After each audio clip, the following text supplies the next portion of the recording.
ఓం నమో భగవతే వాసుదేవాయ.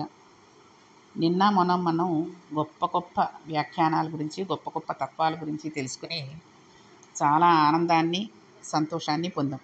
కాబట్టి అయితే ఈ భీష్మాచార్యుల వారిని ధర్మరాజు గారు అడిగేటటువంటి ప్రశ్నల్లో ఇంతవరకు ఆయన అడిగినవి పక్కన పెట్టి, ఆ తర్వాత కొన్ని ప్రశ్నలు వైశంపాయనుని జనమేజయుడు అడిగాడు. వైశంపాయనుడు అనేటటువంటి వాడిని జనమేజయుడు అడిగాడు అంటే ఇందులో కూడా ఏవో కొన్ని ముఖ్యమైన విషయాలే ఉంటాయి. కొన్ని అనకూడదు, అన్నీ ముఖ్యమైన విషయాలే. కాబట్టి ఇవి కూడా మనం చాలా శ్రద్ధగా విందాం. విన్నందువల్ల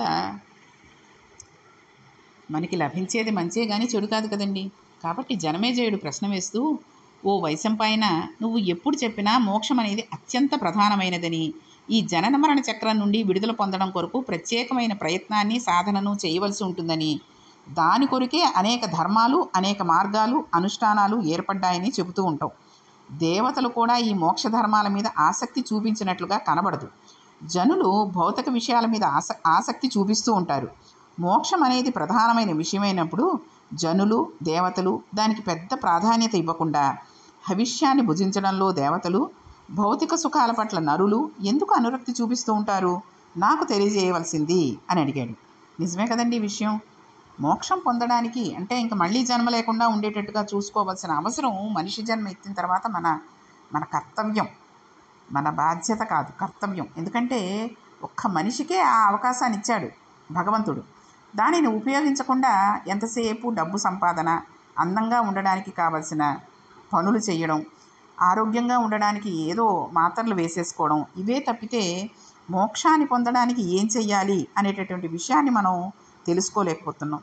కాబట్టి దేవతలు, జనులు కూడా ఎందుకు ఈ రకంగా ఉన్నారు అని అడిగితే వైశంపాయనుడు జవాబు చెప్తూ, ఆదిత్యాది దేవతలు, మహర్షులు ఒక రోజున బ్రహ్మదేవుని దర్శనం చేసుకుని, నువ్వు నన్ను ఏది ప్రశ్నించావో అదే బ్రహ్మగారిని అడిగితే, బ్రహ్మగారు ఈ ప్రశ్న శ్రీమన్నారాయణ అడుగుదామని అందరినీ తీసుకుని క్షీరసాగరానికి సమీపంలో విడిది చేసి, అందరూ కొన్ని వేల దివ్య సంవత్సరాలు తపస్సు చేయగా ఆకాశంలోంచి మధురమైన గంభీరమైన వాక్కు వినపడిందిట. అంత తపస్సు చేసినా వారికి దర్శనం కాలేదు. విష్ణువు యొక్క వాణి అంటే వాక్కు మాత్రమే వినపడింది. అంటే చూడండి, ఇప్పుడు జనమేజయుడు వైశంపాయనుని అడిగాడు అంటే ఆ విషయమే ఆదిత్యాది దేవతలు అంటే సూర్యనారాయణమూర్తితో సహా దేవతలు, మహర్షులు అందరూ కలిసి బ్రహ్మదేవుడిని అడిగారు. బ్రహ్మదేవుడు కూడా తనకు తెలియదని శ్రీమన్నారాయణను అడుగుదామని గొప్ప తపస్సు చేశారు. తపస్సు చేస్తే వాళ్ళకి భగవంతుడు కనబడలేదు, కానీ ఆయన యొక్క మాట మాత్రం వినబడింది. అదేంటో తెలుసా అండి? సృష్టికర్త అయిన చతుర్ముఖ బ్రహ్మగారు అందరికన్నా శ్రేష్ఠుడు, అధికుడు, మార్గనిర్దేశనం చేయగలిగినవాడు. అందరినీ సృష్టించిన వాడైన కారణం చేత ఆయన మనకి తండ్రి. ఆయన ఏ కర్తవ్యాన్ని నిర్వహిస్తాడో అది వేదముల చేత ప్రతిపాదించబడిందై ఉంటుంది. అలా కాని దానిని బ్రహ్మగారి కర్తవ్యంగా నిర్ణయించుడు. వేదాంతర్గతమైన విషయాలు, వేదం చేత ప్రతిపాదించబడినవి ఏవైతే ఉన్నాయో దానినే ప్రమాణంగా స్వీకరించి నేను కూడా నిర్వహిస్తూ ఉంటాను. ఇక్కడ నేను అంటే శ్రీ మహావిష్ణువు. వేదాలు చెప్పినది ప్రమాణంగా తీసుకుని యజ్ఞాలు చెయ్యండి, ఆ యాగాల్లో నాకు భాగాన్ని కల్పించండి, హవిష్యును నాకు కూడా ఇవ్వండి అని సశరీరంగా కనబడకుండా వాక్కు రూపంలో చెప్పారు శ్రీ మహావిష్ణువు. విన్న దేవతలు బ్రహ్మగారితో కలిసి వైష్ణవము అన్న యజ్ఞం చేశారు. అందులో విష్ణుమూర్తికి భాగం కల్పిస్తే చాలా దయ కలిగిన వాడై ఆయన ఆకాశంలోంచి మాట్లాడుతూ, బ్రహ్మాది దేవతలు, ఈ మహర్షులు అందరూ పుణ్యానికి తగిన చాలా మంచి పని చేశారు, ఏది ప్రమాణమో అది చేశారు, నేను మీ పట్ల ఎంతో సంతోషిస్తున్నాను. వేదం నిర్దేశించిన విధంగా మనుష్యులు యజ్ఞం చేసినప్పుడు మీ అందరికీ సమర్పించిన హవిస్సు యొక్క ఆయా భాగాలను మీరు గ్రహిస్తూ దానితో తృప్తిపడి అభివృద్ధిని పొందండి అని ఆదేశించాడు. ఆనాటి నుంచి దేవతలు తృప్తి పొంది ఆ హవిర్భాగాన్ని స్వీకరిస్తూ సంతోషపడుతూ ఉంటారు. సహజంగా జ్ఞానం కలిగిన ముముక్షులైన సనక, సనందన, సనాతన, సనత్కుమార, కపిల మొదలైన వారు బ్రహ్మమానస పుత్రులు. వారు సాధన చేసి జ్ఞానాన్ని పొందిన వారు కాదు. ఎప్పుడూ మోక్షాన్ని పొందాలనే కాంక్షతో మాత్రమే ఉంటారు. సాంఖ్యము మొదలైన యోగ మార్గాలను ప్రవర్తింపజేశారు. వారు చెప్పిన మార్గాలు మోక్షాన్ని పొందడానికి యోగ్యమైనవి. నా ఆజ్ఞ చేత సృష్టికర్త చతుర్ముఖ బ్రహ్మగారు శాసకుడిగా ఉంటాడు. శంకరుడు లోకాలన్నింటి చేత పూజింపదగినవాడు. వరములను ఇవ్వగలిగిన శక్తిమంతుడు. మీరందరూ ఆయనను ఆరాధన చెయ్యండి అని చెప్పాడు. ఆ కారణం చేత దేవతలందరూ ఆనాటి నుంచి తమకు రావలసిన హవిర్భాగాలను స్వీకరిస్తూ ప్రశాంతంగా సంతోషంగా గడుపుతున్నారని చెప్పాడు.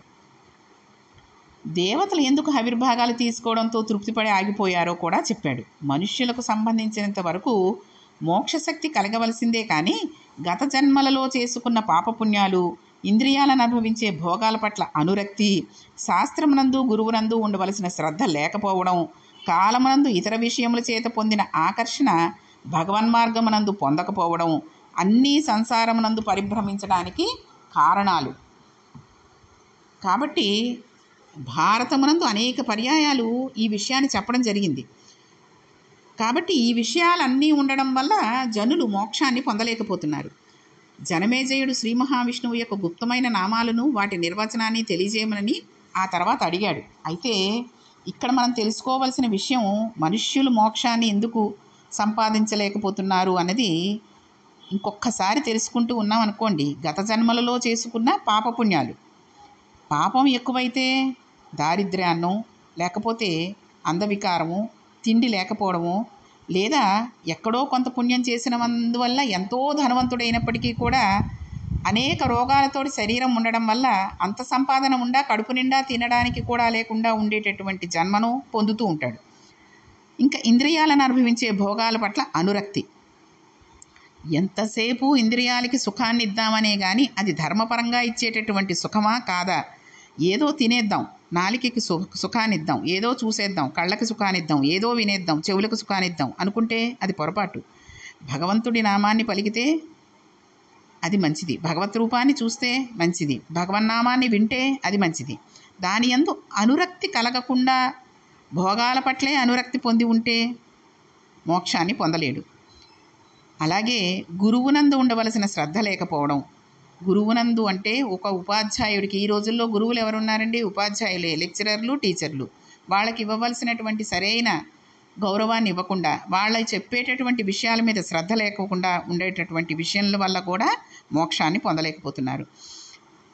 అలాగే సమయాన్ని వృధా చేసుకుంటూ ఇతర విషయముల చేత పొందిన ఆకర్షణ భగవన్మార్గాన్ని మనందు పొందకపోవడం. ఏదో ఒక 6ంటికి లేవాలంటే అలారం పెట్టుకుంటే, లేద్దాంలే ఇంకా 8ంటికి కదా బస్సు వచ్చేది, ఎంతసేపట్లో తయారవుతాం అని ఈ రోజుల్లో అందరూ చూసేటటువంటి పిచ్చి పని, అక్కర్లేని పని. ఒక్కొక్కసారి ఇంత మంచి విషయాలు చెప్తున్న వాళ్ళు కూడా పొరపాటు పడిపోయి చేసేటటువంటి విషయం ముఖ్యంగా ఈ సెల్ ఫోన్లండి. అందులో గుడ్ మార్నింగ్లు పెట్టడము, లేకపోతే పొద్దున్నే ఎవరో దేవుడికి సంబంధించినది ఏదో పెడతారు, చాలా బాగుంది, నలుగురికి పెడదాం, వాళ్ళు చూసి ఆనందిస్తారు అని పెట్టేయడం. అలాగే ఈ షార్ట్ ఫిలిమ్స్ అని వస్తున్నాయి ఇప్పుడు ఈ సెల్ ఫోన్లో, చాలామందికి తెలిసే ఉంటుంది. ఇదొక్కటి చూద్దాం అంటూ గంటన్నర సేపు ఆ సెల్ పట్టుకుని అందులో ఛార్జింగ్ అయిపోయేంత వరకు చూసేస్తూ ఉంటాం. అది ఒక ఆకర్షణ కింద అయిపోయింది. పిల్లల దగ్గర నుంచి పెద్దవాళ్ళ దాకా కూడా తెలియని వాళ్ళు నేర్చుకుని, మనవల దగ్గర నేర్చుకుని కూడా చూసేస్తున్నారు. కాబట్టి ఇలా సమయాన్ని వృధా చేసే బదులు ఆ సెల్ ఫోన్ అసలు పక్కన పెట్టేసి, కానీ నాకు తెలిసి 2-3 ఉన్నారండి సెల్ ఫోన్లు వాడకుండా కేవలం ల్యాండ్ ఫోన్లోనే వాళ్ళకి అవసరమైన వాళ్ళకి ఫోన్ చేసి, వాళ్ళు ఎవరినైనా కూడా దానికే ఫోన్ చేసి మాట్లాడమని చెప్పేవాళ్ళు మహాపుణ్యాత్ములు, గొప్పవాళ్ళు చాలామంది ఉన్నారు. అందులో ఆడవాళ్ళు కూడా ఉన్నారు. కాబట్టి అటువంటి వాళ్ళని చూసి నేర్చుకోవాలి. కానీ ఇది మనకి ఇదొక సమయాన్ని వృధా చేయడం అనేది ముఖ్యంగా ఈ రోజుల్లో సెల్ ఫోను, టీవీ. కాబట్టి అవి లేనప్పుడు పిల్లలు ఎలా చదువుకున్నారు, అవి ఉన్నప్పుడు ఎలా చదువుతున్నారు? వచ్చేసాయమ్మా, అన్ని హోంవర్క్లు చేసేసానమ్మా, టీవీ పెట్టుకుంటాను, అన్నీ వచ్చేసాయమ్మా, సెల్ ఫోన్ చూస్తాను. ఇప్పుడు ఈ రోజుల్లో పిల్లలకి ఏమవుతుందంటే వాళ్ళ అన్నాలు తినరు గబగబా. ఎందుకంటే మనమే వాళ్ళకి ఒక రకమైన చెడు రుచుల్ని చూపించేస్తున్నాం. బయటకి తీసుకెళ్ళిపోయి వాళ్ళకి ఏంటంటే పిజ్జాలు, బర్గర్లు, ఫ్రైడ్ రైస్లు, పన్నీర్లు, తన్నీర్లు ఏవో తినిపించేస్తున్నాం. అలా మసాలాలకి, అక్కర్లేని రుచులకి అలవాటు పడిపోయిన వాళ్ళకి ఏ అమ్మమ్మో నాన్నమ్మో వచ్చి కాస్త ముద్దపప్పు, ముక్కల పులుసు బాగుంటుందిరా, కొబ్బరికాయ పచ్చడి చాలా బాగా చేశాను నాన్న, కొబ్బరికాయ మామిడికాయ పచ్చడి తినరా అంటే వాడికి ఎక్కడ సహిస్తుంది? ఇది చప్పగా ఉంది, ఇది పుల్లగా ఉంది, ఇది ఇంకోలా ఉంది అంటాడు. ఎప్పటికీ కూడా తెలుసుకోవాల్సిన ఒక విషయం ఏంటో తెలుసా అండి? ఈ రోజుల్లో సాంబారు తప్పితే పెళ్ళిళ్ళు అవనండి, పేరెంటలు అవనండి, సాంబార్లు అంటున్నారు తప్పితే దప్పడం అని కానీ ముక్కల పులుసు అన్నది కానీ మర్చిపోయారు జనాలు. ఎక్కడో కొద్దిమంది ఉంటున్నారు. కాబట్టి ఇటువంటి రుచులు మనం అలవాటు చేసినప్పుడు ఆ పిల్లలు విచిత్రమైన రుచులకు అలవాటు పడిపోయి ఈ భోజనం వీళ్ళు చేసినది తినకపోయేసరికి తల్లులు ఏం చేస్తున్నారంటే వాళ్ళకి సెల్ ఫోన్లు చేతికి ఇచ్చేసి చూస్తూ ఉండని నోట్లో కుక్కేస్తున్నారు. ఏం కూర తిన్నావురా? తెలీదు, అమ్మేదో పెట్టింది తిన్నాను. ఏం పచ్చడి తిన్నావురా? తెలీదు, అమ్మేదో పెట్టింది తిన్నాను. అంతేగాని వాటి పేర్లు కానీ వాటిని ఏమంటారని కానీ వాటి రుచి కానీ ఏమీ చెప్పలేడు. కొంత పొట్ట నిండిన తర్వాత ఇంక అక్కర్లేదంటాడు. ఆ సెల్ ఫోను ఇంకొక 5 నిమిషాలు ఇచ్చి, ఎందుకంటే వెంటనే లాగేసుకుంటే ఏడిస్తే తిన్నది కాస్త కక్కేసుకుంటారేమో అనే భయం. దానివల్ల అలవాటు చేసిన ఈ సెల్ ఫోను వాళ్ళ జీవితాలని నాశనం చేసేస్తున్నాయి. కాబట్టి సమయమునందు ఇతర విషయముల చేత పొందిన ఆకర్షణ భగవన్మార్గమునందు పొందకపోవడం అంటే ఇదే. ఆ సమయాన్ని మన భగవద్నామం పొందడానికి ఒక సత్సంగంలోకి వెళ్ళి ఏదైనా చదువుకోవడానికి, లలితో విష్ణువో ఏదో చదువుకోవడానికి, లేదా మన ఇంట్లో మనమే ఏదైనా వినడానికి సెల్ ఫోనే తీసుకోండి. పిచ్చవన్నీ షార్ట్ ఫిలిమ్స్ అక్కర్లేనివి జబర్దస్తులు ఇలాంటివి పెట్టుకోకుండా చక్కగా అన్నమాచారి కీర్తనలు ఏవో ఒకటి పెట్టుకున్నారనుకోండి. ఈ మధ్యకాలంలో ఒక 3-4 నెలలు అయిందో ఏమో స్కందలాలి అని స్కందజోలాలి అని ఒక పాట వచ్చిందండి. ఎవరైనా సరే యూట్యూబ్లో పెట్టుకుని వినండి. ఆ సుబ్రహ్మణ్యేశ్వరుడు యొక్క లాలిపాట జోలపాట మనం విన్నామంటే రోజు 5-6 సార్లు వినాలేమో అని మనసు కోరుకుంటూ ఉంటుంది.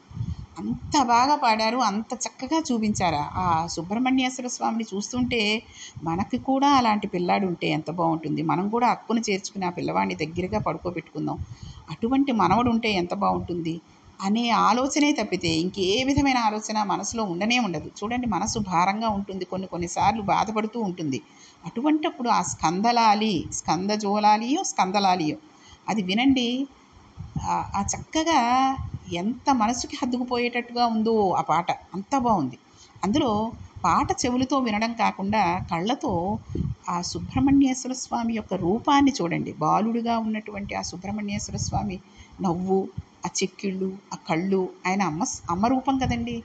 అవి చూస్తూ ఉంటే మనసుకి హద్దుకుపోయి, అబ్బా అంతటి పిల్లాడిని ఒక్కసారి ముద్దుకు పెట్టుకోవాలి, ఒక్కసారి చెక్కిళ్ళు గిచ్చాలి అని తనివి తీరా ఒళ్ళో కూర్చోబెట్టుకోవాలి, హృదయానికి హద్దుకోవాలి అనిపిస్తూ ఉంటుంది. ఒక పిల్లవాడిని తల్లి ఎలా హత్తుకుంటుందో అది అంత అందంగా చూపించారు. ఒక మనవడు కానీ మనకి పుడితే అంత ఆనందంగా చూసుకోవాలి అని ప్రతి ఒక్కళ్ళు అమ్మమ్మలు తాతమ్మలు అనుకునేటటువంటి విషయం అది. కాబట్టి అటువంటివి చూడండి, అటువంటివి చూపించండి. అందుకే ఇందాక మీకు ఆ సినిమా గురించి కూడా చెప్పింది. పిల్లలు పాడైపోకుండా ఉండాలి అంటే అటువంటి సినిమాలను చూపిస్తే, ఓహో చిన్న పిల్లవాడై ఉండి అంత బాగా పూజ చేశాడు కాబట్టి భగవంతుడు దర్శనం ఇచ్చాడు, మనం కూడా రోజు స్నానం చేయగానే ఒకసారి దండం పెట్టుకుందాం అనేటటువంటి ఆలోచన వాళ్ళకు వస్తుంది. కాబట్టి ఇవన్నీ కూడా సంసారం నందు పరిభ్రమించడానికి కారణాలు అని. అసలు మనం ఏదైనా సరే ఒక పురాణం చెప్పుకుంటుంటే ఈ విషయాలన్నీ అస్తమాటు చెప్తూనే ఉంటారు. మిగిలిన వాటి మీద శ్రద్ధ చూపించకుండా ధర్మం నందు భగవంతుడి నామం నందు మీరు అటువంటి విషయాల మీద శ్రద్ధ చూపించి కాలాన్ని వృధా చేసుకోకండి. కేవలం భగవన్నామస్మరణం చేస్తూ కాలాన్ని మీరు ఉపయోగించుకోండి, మంచి మంచి పనులు చేస్తూ ఉపయోగించుకోండి అని చెప్తూ ఉంటారు. కాబట్టి ఈ విషయాలన్నీ మనకి భగవంతుడు చెప్పాడు అనేటటువంటి ఉద్దేశంతో మనం అన్నీ శ్రద్ధగా ఆలకించాం కాబట్టి అవన్నిటినీ కూడా మనం మన దృష్టిలో పెట్టుకుని ఆచరించడానికి అవకాశం భగవంతుడు ఇంకొకసారి ఈ విషయంగా చెబుతూ ఇచ్చాడు. కాబట్టి వాటిని మనం ఆచరించడానికే ప్రయత్నం చేద్దాం. ఆ విషయం అడిగిన తర్వాత జనమేజయుడు శ్రీ మహావిష్ణువు యొక్క గుప్తమైన నామాలు వాటి నిర్వచనం తెలియజేయమని అడిగితే, అంటే గుప్తమైనవి అంటే తెలియనివి, మనకు తెలియని కొన్ని నామాలు ఉంటాయి ఆయనవి, అవేంటి అని అడిగితే వాటిని గురించి వైశంపాయనుడు తెలియజేస్తున్నాడు. నారాయణ అన్న నామం చాలా చాలా గొప్పది కదండి. ఆ నామానికి ఉన్న అర్థాన్ని తెలుసుకోవాలని ఉన్నదని ఒకనాడు అర్జునుడు అడిగితే విష్ణువు తన నామాలకు తానే ఏం వ్యాఖ్యానం చెప్పాడో దానిని వైశంపాయనుడు జనమేజయునికి చెప్తున్నాడు. అంటే అర్జునుడితో మాట్లాడినప్పుడు విష్ణువు ప్రారంభంలో ఒక మాట అన్నాడు, ఏమన్నాడు? మనిద్దరము సనాతనులము, నరనారాయణులు అనేటటువంటి మునులం. ఈ లోకహితం కోరి భూమి మీద అవతరించి నిరంతరము ధర్మ సంస్థాపన చేస్తూ ఉంటాం. కాబట్టి నా నామాలలో నారాయణ అన్న నామం అంత ప్రధానమైనది అని చెప్పాడు. అంటే నరనారాయణులు మనం మొదట్లోనే తెలుసుకున్నాం కదండి. నరనారాయణులు అనేటటువంటి మునులు వాళ్ళిద్దరూ కృష్ణుడుగాను అర్జునుడుగాను వచ్చారు. కాబట్టి వాళ్ళని ఎవరూ కూడా ఓడించలేరు అనేటటువంటి విషయాన్ని మనం చాలాసార్లు భారతంలో తెలుసుకున్నాం. అందుకనే నారాయణ అన్న పేరు అంత గొప్పది. ఆ నామం అందట్లో ముఖ్యమైనది. నారాయణ లక్ష్మీనారాయణ అనుకున్నాం అనుకోండి, అసలు ఎంత గొప్ప నామం అండి అది. నారాయణ అని పిలిచామంటే ఆయన ఎక్కడున్నా పరిగెత్తుకుని వచ్చేస్తాడనమాట మనల్ని రక్షించడానికి. కాబట్టి ఆపదగా ఉన్నప్పుడు, బాధలో ఉన్నప్పుడు, ఏదో ఒక భయంతో ఉన్నప్పుడు నారాయణ అని, గోవింద అన్న దానికంటే నారాయణ అన్న పేరుకి అంత ప్రాధాన్యత ఉంది అని ఆయన చెప్పాడు. అని చెప్పి ఇంకా ఆయన ఆ నారాయణ అన్న పేరుకి అర్థాన్ని ఏ విధంగా అర్జునుడితో చెప్పాడు, ఆ విషయాన్ని వైశంపాయనుడు జనమేజయుడికి చెబుతూ మనందరికీ కూడా ఏమని చెప్పాడు అనే విషయాలన్నింటినీ కూడా మనం రేపటి పారాయణంలో తెలుసుకుందాం. కాబట్టి ఇప్పటి నుంచి అంటే 2-3 రోజులుగా కూడా ఈ శాంతి పర్వంలో చెబుతున్న విషయాలన్నీ, అసలు మొదటి నుంచి ధర్మరాజు గారు అడుగుతున్న ప్రశ్నలకి భీష్మాచార్యులు వారు చెప్తున్న సమాధానాలన్నీ కూడా ఎంతో ముఖ్యమైనవి. అవన్నీ కూడా మనం ఎంతో శ్రద్ధగా ఆలకించి వాటిని ఆచరించడం చెయ్యాలి. కాబట్టి ఇటువంటి విషయాలను మనం ఆలోచించి ఆచరించడం అనేది చేసేటప్పుడు భారతంలో చెబుతూ ఇద్దరు వ్యక్తుల మధ్య జరిగేటటువంటి విషయంగా వాళ్ళని అడ్డు పెట్టుకుని మనందరికీ తెలియజేయడానికే ఆ రోజుల్లోనే ఈ భారతాన్ని రాయడమైంది. కాబట్టి వాళ్ళందరికీ మనం శిరస్సు వంచి నమస్కరిస్తూ మనకి ఇంత మంచి మంచి విషయాలు చెప్పారు. కాబట్టి ఇక ముందైనా విన్నాం కాబట్టి, వింటే భారతం వినాలి, తింటే గారెలు తినాలి అంటారు. వింటే భారతం వింటున్నాం, తింటే గారెలు ఎప్పుడో తినేస్తాం. ఆ రుచికి అలవాటు పడిపోయే భారతాన్ని వినడానికి ఇన్ని రోజులు పట్టింది మనకి.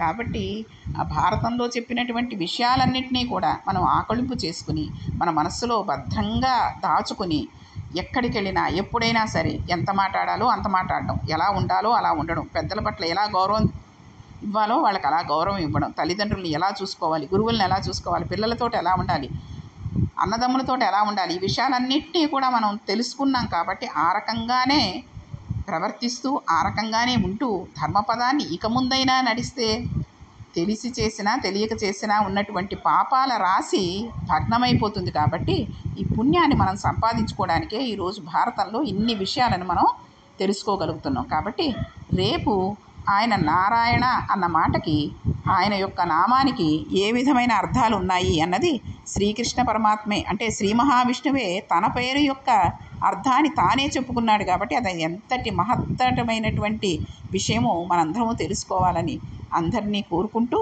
రేపటి పారాయణంలో మిగిలిన విషయాలని తెలుసుకుందాం. ఓం నమో భగవతే వాసుదేవాయ.